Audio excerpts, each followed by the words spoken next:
Damn, son, where'd you find this? This is one DJ you don't want to fuck with.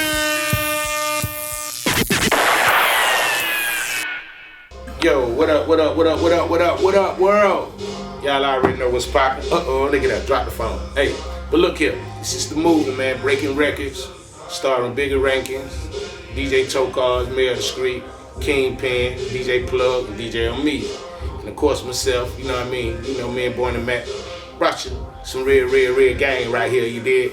You know what I mean? This is a little scoop on you, getting a little head start of the game, man. You know what I mean? Some good constructive criticism that we hope that whoever looking at this not in their feeling, you know what I'm saying? But if you're in your feeling, you know, they don't make band-aids for that, so, you know what I mean?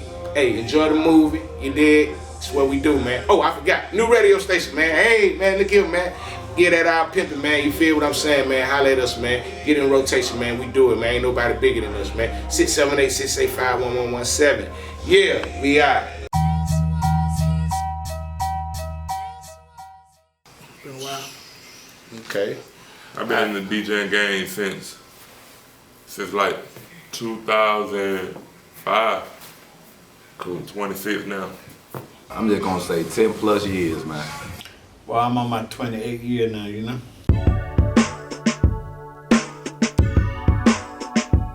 Production-wise or DJing-wise, or like for who I am. All Since we talking about breaking records. Yeah, all above.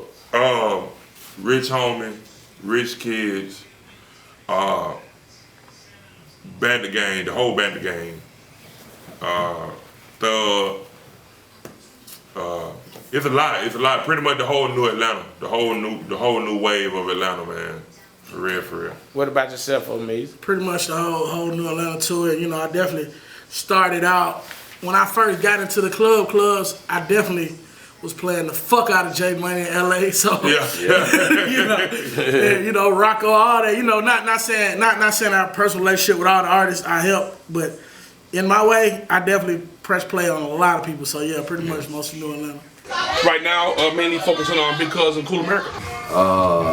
Gotta say, man, everybody who came up, man, that was coming up, you know what I'm saying, in the game, I played a major part. I had a CD shop, you know what I'm saying, so a lot of DJs came to my CD shop, and you know, we had the CDs, and we were responsible for moving a lot of units from Campman to Snowman up until now. You feel what I'm saying? And it's like, you know, a lot of DJs done passed through there, from Scream, anybody else that was doing real heavy, DJ Froggy, some Tommy Ill, a couple of DJs that were just like real heavy in the streets, you know what I'm saying, at the time, you know what I'm saying, Holiday, you know what I'm saying, so I had my CD shop at the time, you know what I'm saying, and I've been breaking records since then because we had the store, and we were like the first one to put together the snap music, you know what I mean, and put it all on one CD and give everybody what they really wanted, what the streets really wanted. So 10 plus years, man, 82 P Street, shouts out to 82 P Street, the whole Broad Street, you know what I mean, that's where I come from, you feel what I'm saying? Okay.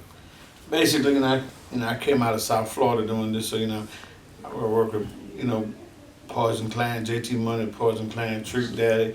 I worked closely with T.I. when he was coming out, closely with Jeezy when he was coming out. Okay. Did some work with Ludacris, Pastor Troy, 8-Ball MJG, Yo Gotti, of course, you know, Young Dolph, of course, Right. Lucci, you know what I'm saying, Snooty Wild, you know what I'm saying, Stupid Zilla, list. you know what I'm saying, the list goes on and on. man. Because Yeah.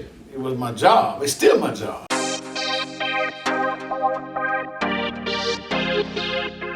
It is most time. Well, 99% of the time, it's the song, it's the record. It ain't always about the money. You know, we just us DJs, we get a rush out of being the first one to play a hard record, a record that we know is the shit. It ain't about the money.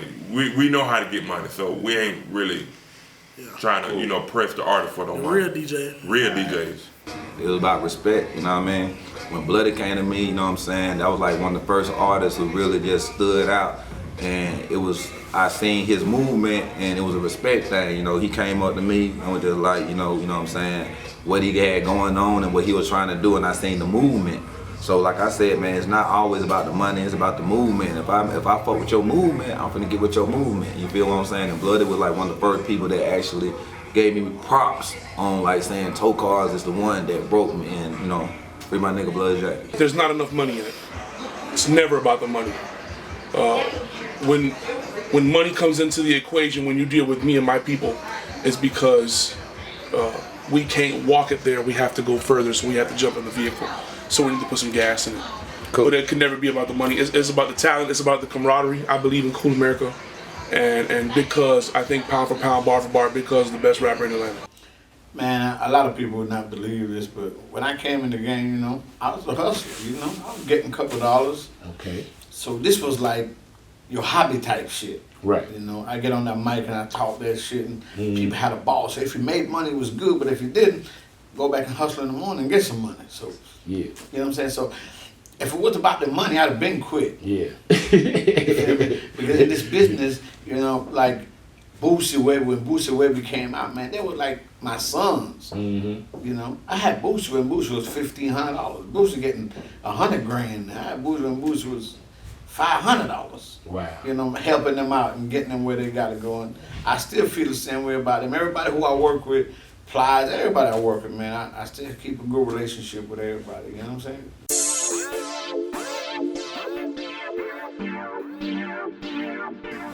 All right, I'm gonna send you this email. You play the record, get it hot, and I'm gonna come out when everybody like it. They think they can do that, and that don't work for me. Cool. These new artists, me, you know, I think loyalty. Cause a lot of the artists, you know, they don't stay down with the DJs that brought them up. Yep. You feel me? They go jump to the bigger name who never done anything for them a day of their life but took their money. Yeah. Grind and structure. You have no business savvy. You don't know what business etiquette is. So I think the most important thing that all artists should focus on is the business first. That's the foundation that your music is going to be built on. I mean, it's just the history. Cause like back in the day, you gave, you know, the DJ is like a coach.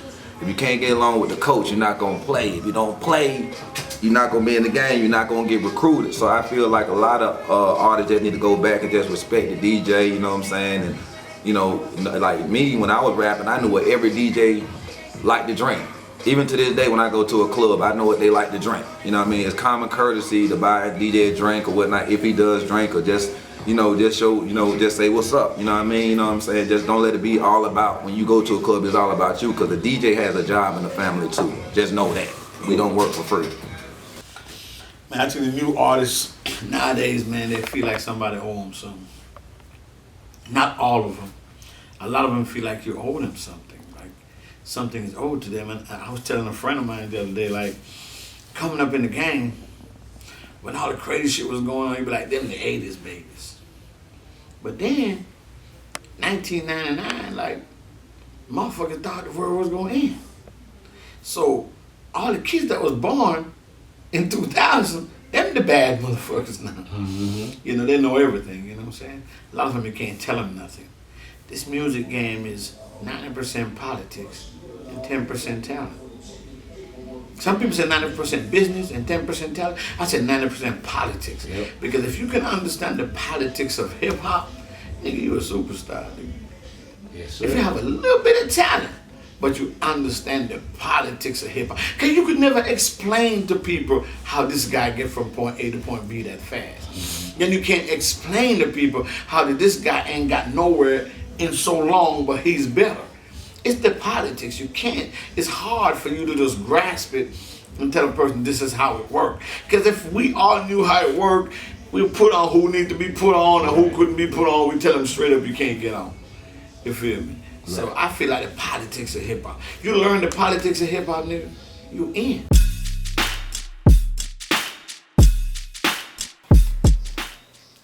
I think so. I mean, with this day and time, I heard people make a song more popular than the actual song actually was. I heard remixes of songs, you know, that sound very similar. So I, you know, like really just get in where you fit in. You feel what I'm saying?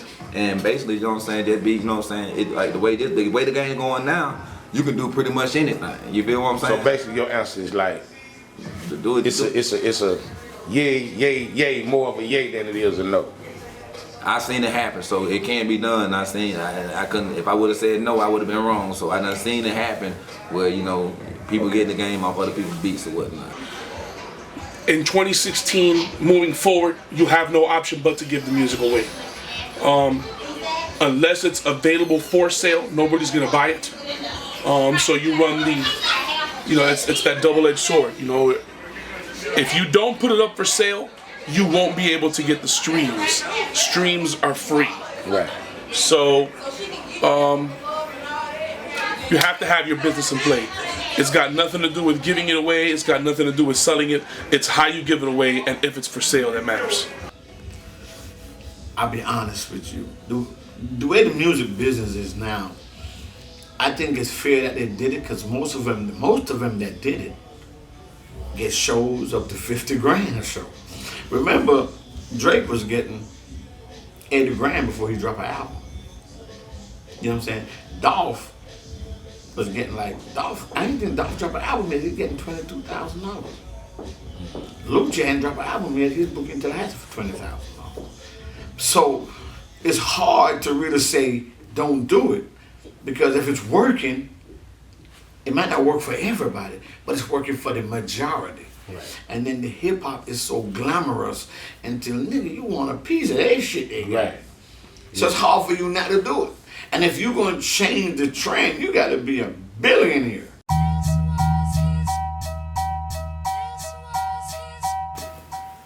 You wanna go? Don't tell me you got the hottest record in the world. Let me be the judge of that. I got another one. Don't tap on my shoulder. I hate that shit. I mean, get to know the history of the DJ. What club and how how powerful, how long he's been in the game, and just basically just know the DJ's history. You know what I'm saying? Because if we're gonna know your history, know our history. And the approach. What about the approach? The approach to be with respect. You gotta respect the DJ. If somebody don't respect the DJ, that's frowned upon. You feel me? You gotta respect the DJ. We the ones that playing the records. Don't just wait till a DJ kind of done with what he doing, and if he ain't no square, he gonna look at you and be like, "What's up?" I look at everybody, "What's up?" I see you in the booth, I'm be like, "What's up?" You never approach a DJ while he's DJing. You always give a DJ just a single clean and dirty version, drops preferably at one time. And the last thing you should ask a DJ is about music if you haven't asked him about his health or well-being. I feel like artists should understand this. A DJ got a job to do. When you go to a DJ, and this go for most DJ who got, because you have passion for what you do when you did it for free, nigga. Right. You got passion for what you do when you work and didn't get paid for it, but you love it and you do it again. So DJ that got passion for this here, man, not just a Hollywood ass nigga who downloaded his whole Cadillac 2 days ago and thinking he a DJ who got passion for this. When you go to a DJ, be like, "Hey man, I got a record." Not some records. I got a record. I feel like this is my record. Give me the record and play the record. Hey man, it's alright, but do you have anything else? But when you give him 3 or 4 records, it's harder for him to go mess with them because now it's work. Mm-hmm. You feel me? Right. So I feel like sometimes you just touch a DJ on his, "Oh, hey man, how you doing, dog? Can I get your card? I need to call you tomorrow when you get off work, when you're not so busy, and maybe talk." You can't just come up in the club. "Well, yo, man, I got the hottest record. I want you to..." You fucking up everything that's going on. Nigga, I'm at work. I don't come to goddamn it Belts or Macy's and just be yelling at you about some shit. Because you at work. Right. You feel me? It's a respect thing. And a lot of people can take it a lot of ways and they can do it like man, this DJ is fucking Hollywood, but not every DJ like that. You feel me? Right. But I feel like anybody in the world, a lot of people, man, they become Hollywood because they're tired of people disrespecting them. Mm-hmm. Some of them become Hollywood because they're just a Hollywood ass nigga. Mm-hmm. But I feel like the artist should have a good approach, and as long as you did it right, if they try you, then I can feed into your grievance, into your argument now. Right. I can help you now. Right. But if you go there with a negative attitude, you're gonna end up with a negative attitude.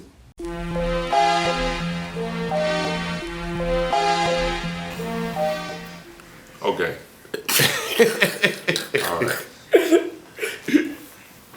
I I don't. I mean, I have told a lot of people they shit whack only because of the way how they approach me, the way how they was just forcing themselves on me. Right. Most of the time, like, hey, bro, that ain't it. You might need to go back in. Nah, I don't. It's an art.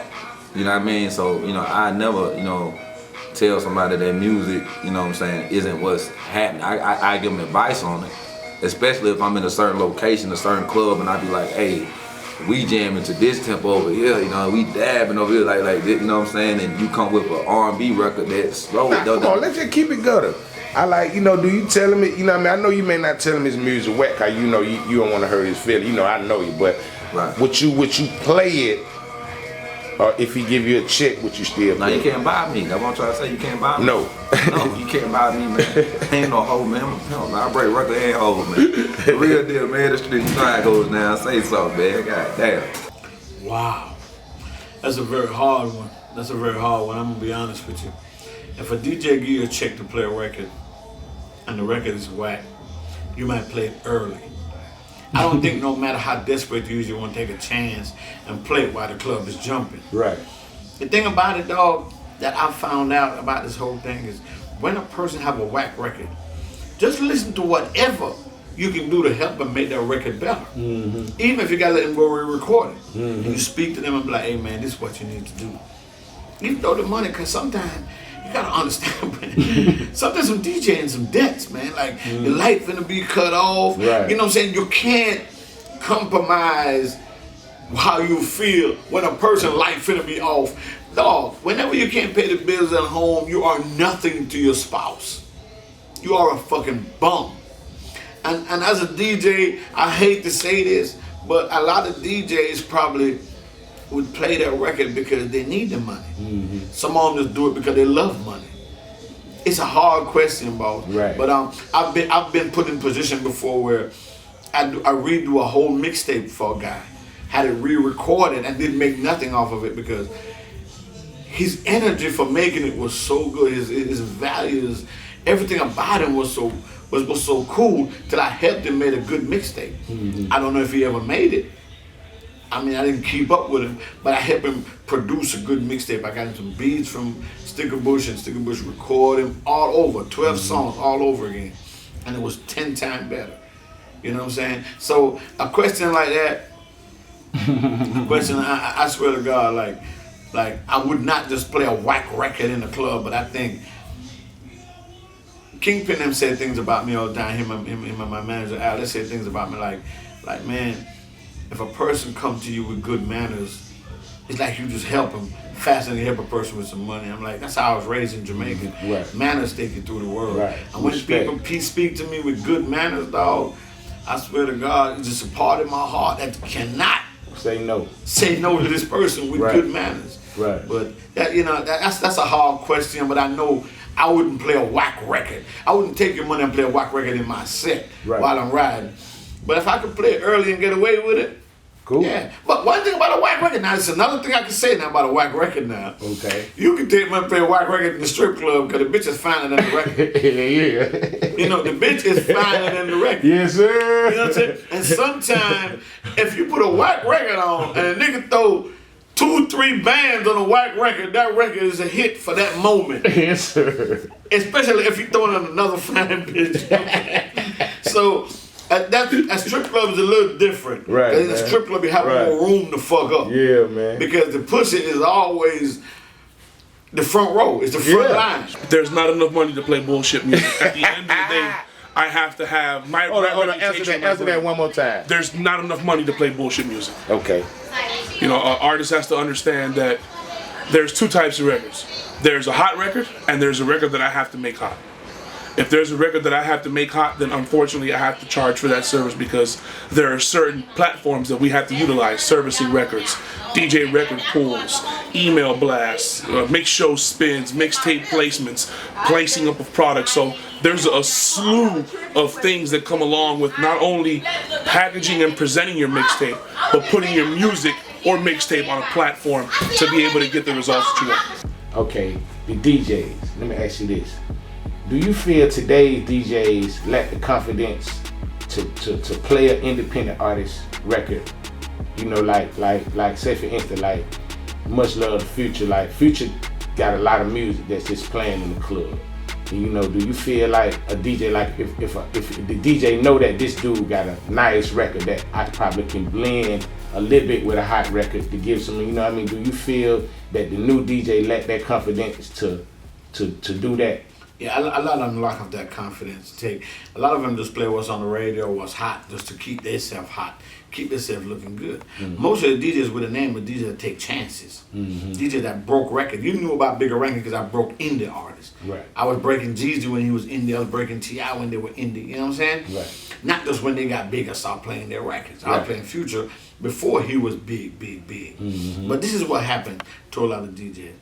A lot of DJs feel like if you got a good song, and I'm in a club where that motherfucker rocking now, club like that club in Miami, Live. Mm-hmm. It's hard for you to do that type shit with a new record because the promoter, the owner, everybody is involved in what's going on because it's that big. But playing in a nightclub, dog, if you got a hot, sometimes you can just play the hook. Boy, this that next shit. I'm letting y'all know this that next shit. And you acting stupid because you the TDJs to that audience. They fucking with you. Right. So when you're going in, this finna be it, this it, and you play it, even if it's alright, the people go mess with it. And the way life is now, if you mention it enough and only just play the hook, they might Google that bitch when they leave the club. Yep. So I feel like you should have in certain clubs, I know in Vegas, and like Live, you can't just take that chance. Maybe early, Right. but not when shit's rolling. Breaking records, man. The final cut of it, man. Bigger ranking the OG, man. You did what I'm saying, my man, Barney Mackin. That's Barney Mackin behind the camera. You know, he made that Day No for Charlotte Lowe. You know what I mean? Man. Yeah, You know, I've been fucking with from D4l. I've been fucking with Dog, man. Dog always have that kind of personality where when he speak to you, he let you stand there and just listen. Because Dog be having some real shit he be talking. Thank you, and man. it's been for years. He had to start doing that shit since he had the station. Thank you, He man. been doing that shit for years. Thank And me, man, I'm in my 50s, my nigga. So hip hop had helped me learn. Hip hop taught me how to deal with people, even though hip hop took a big gap in my life from my kids. Right. You know what I'm saying? Yeah, But right. hip hop taught me a lot. So right now I don't miss none of my kids' birthday, graduation, nothing. Hip hop took too much already. So now I'm giving it all to them. Dog, Hey, man, I appreciate and you. you a blessing to hip hop. What you're Hey, doing right now, man, and doing for these kids, getting them on the air. I see you give people shows, didn't know they could do shows, and it brings out that shit. You see something in people, dog. I really respect what you do, man. God bless you, my nigga. And shit, whatever you need from Bigger Ranking, I'm gonna be here. And my show is here every Monday from 6 to 8. Real, yeah. Oh, yeah. By us real niggas. Fuck niggas. Made it hard for a real nigga.